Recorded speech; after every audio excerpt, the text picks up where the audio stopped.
Hey, salut les copains! Bienvenue dans ce nouvel épisode de la restauration de la Honda NSR JC20. Donc, comme tu le sais, on l'a acheté hier. Et donc là, j'ai procédé au démontage de tous les carénages pour voir un petit peu où on en est. Alors, déjà, ce qui est assez surprenant, c'est la conception de la moto. Donc, ici, là, j'ai enlevé. Donc là, on avait le réservoir d'essence. Ici, la boîte à air, qui est quand même un gros bébé, hein. Et en fait, voilà ce qui fait l'intérêt de cette NSR, c'est son cadre. Donc ici, on a un cadre périmétrique en aluminium. Toute la partie cycle est connectée au châssis en aluminium et on a uniquement la boucle arrière qui soutient la selle, donc le bonhomme, qui est entre guillemets standard. Donc on a vraiment un châssis exceptionnel qui ne peut pas bouger, quoi. Donc après, au niveau des surprises, bonne surprise. Ici on a des petites éraflures mais on n'a aucune corrosion. La corrosion est uniquement sur le bras oscillant, donc je pense que je vais repeindre uniquement le bras oscillant. Ici on a le petit carburateur qui est coincé à l'intérieur, tu vois. Donc c'est pareil, ça je vais le démonter pour le nettoyer.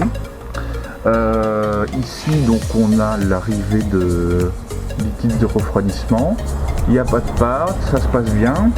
Par contre, tu vois, c'est quand il va falloir sortir le piston pour changer les segments, etc. Ça risque d'être un peu compliqué, donc je sais pas ce qu'ils préconisent dans le manuel. Si on fait ici, on passe un peu comme on peut, ou si alors on fait tomber le moteur.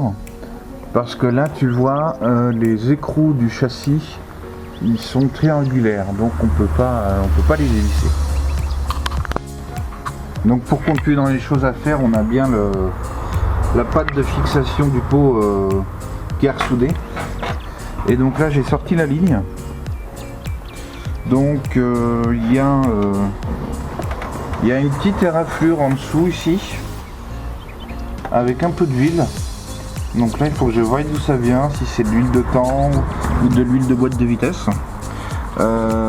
Ici on a un léger renfoncement, je sais pas si tu arrives à voir là ici. Alors je sais pas si c'est fait d'origine parce qu'il n'y a aucun pli, donc c'est assez curieux.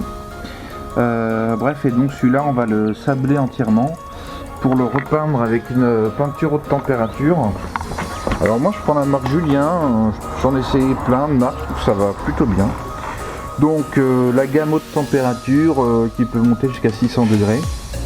Donc ça aurait été sur un 4 temps, c'est pas suffisant, mais là sur un 2 temps l'échappement est moins chaud, vu qu'il y a la chambre de détente.